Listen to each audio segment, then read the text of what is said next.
Welcome back. You're watching NewsX. I'm Rishabh Gulati. A lot of information has come our way. Let's try to put some of it together. Have a look at this. This is the series of visuals that are coming that are now telling us the full stories. Let's put them on our screens.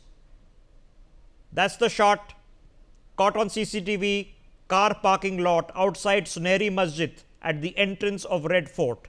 One car, blue and black in color, taxi cab, pays for the parking, receives the change and then exits. Man is sitting inside well-lit car. Right behind him is a Hyundai i20 bearing the registration number from Gurugram.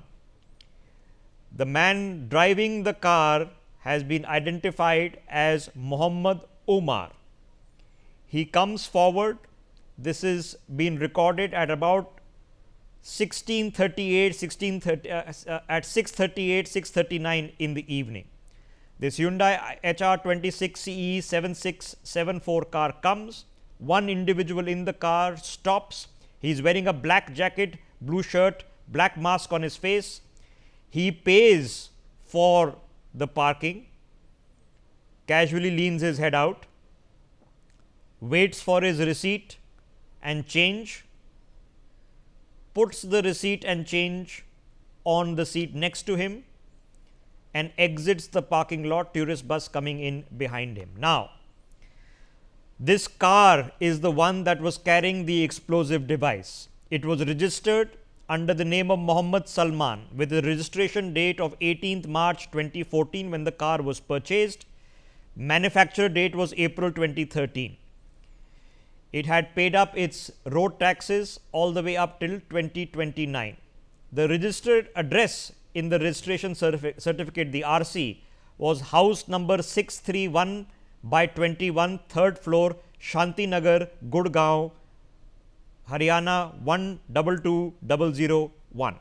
Now, Muhammad Salman claims that he bought the car. He lived in this particular house as per his landlord between 2016 and 2020. He then leaves the house in Shanti Nagar. He then claims that the car was put on sale. Here is an advertorial of the car being on sale on OLX, HR26CE 7674, listed on OLX for sale. Now, this is the transaction change. Muhammad Salman buys the car new 18th March 2014. The car is then sold to a Tariq Dar in Pahalgam. A Tariq Dar in Pahalgam then subsequently sells the car to Muhammad Amir, whose brother is Muhammad Omar.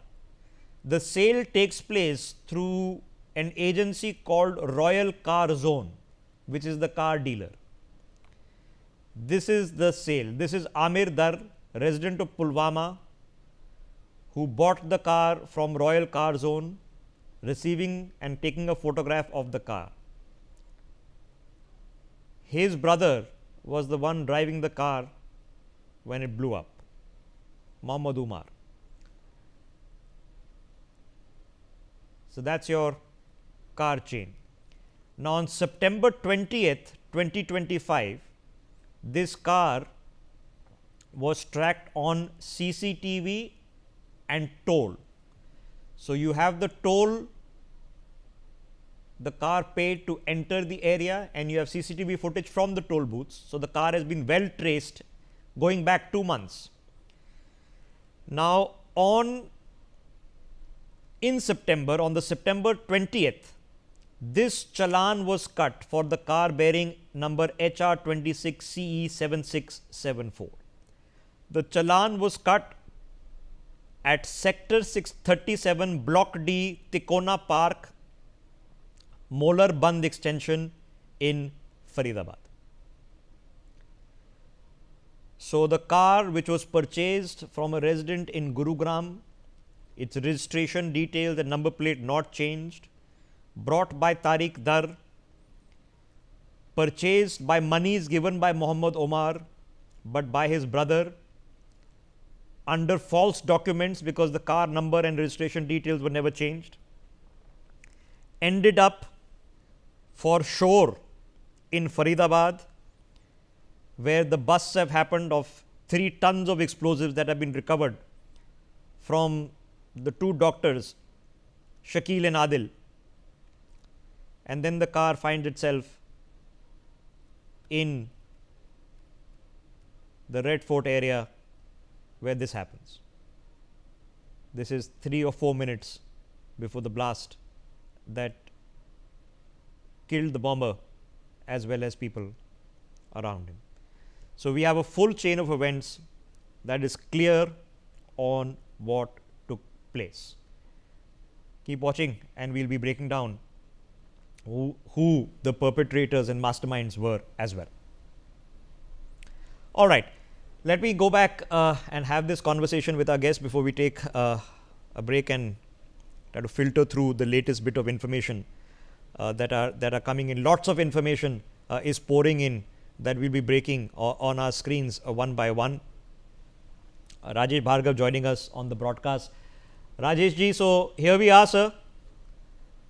The question we have to ask is that one blast has happened, several serial blasts have been prevented. This module will now be busted. But what next? What do we do next? Where do we take it from here? First of all, I don't agree that this module is busted. Because when we talk about the terrorism or such modules, we do not know how far and how deep their roots are. We have busted few, but my experience is, because I was in Kashmir also, I was in intelligence also, that whatever we get is never sufficient. There are always other branches of the module. And what I expect or what I feel, that this incident was a panic action on the part of this module, because Dr. Umar had already come on radar, so they were expecting that sooner or later he will be caught. And that is why I think they carried out this blast. Whether it was Fidain or not, it is yet to be established, number one. Secondly, you see, he kept himself lodged in a parking area for 3 hours. Why? Just ask anyone. Because he never wanted that he should be caught, he should be identified on the roadside. So the parking lots are the safest places to keep your car and stay hidden there, stay safe there. Then after getting some input or some instruction, he came out and blasted the car. So this is the nutshell in what happened there. I don't go much deep into the details, but this is something which directs that something urgent had happened. Because of this, they carried out this blast. Normally, all the modules or whosoever have to carry out these incidents or the blast, they already have pinpointed locations, time and everything, not one but in numbers, so that they can go from one place to other place or to other place or to some third or fourth or fifth place.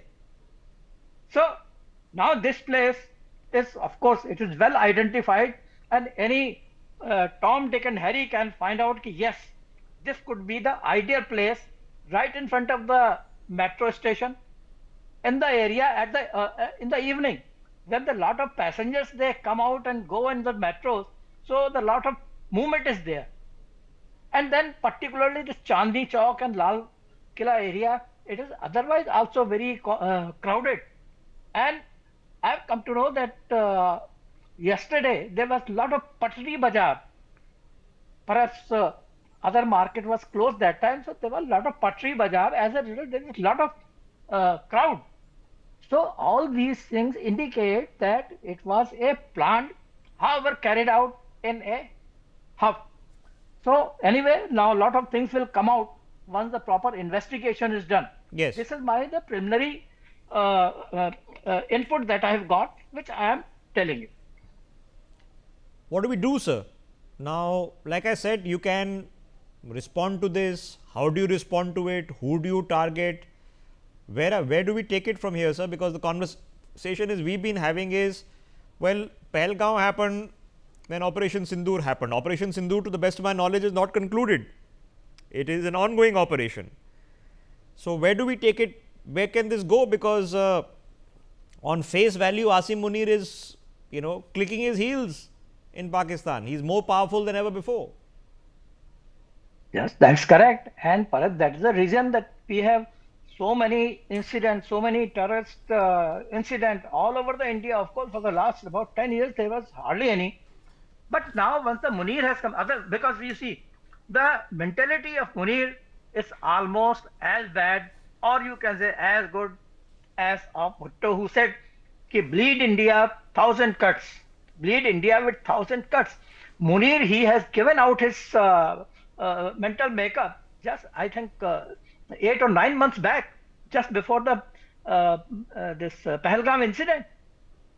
He had said, yes, India and Hindus, they are our enemy. So he's continuing with that mindset, and I don't expect that there is going to be any improvement in his standing. He will continue to feed the terrorists by weapon, by money, particularly weapon. Of course, now it is quite difficult to bring in, but money, and wherever he can get the assistance from, he will get and continue to carry out. All right, just hold your thoughts. Some more information coming our way, which I want to put on our screens. I've just been told that this i20 car, which we've been discussing, it was sold by a Faridabad dealer on the 29th of October. So it was purchased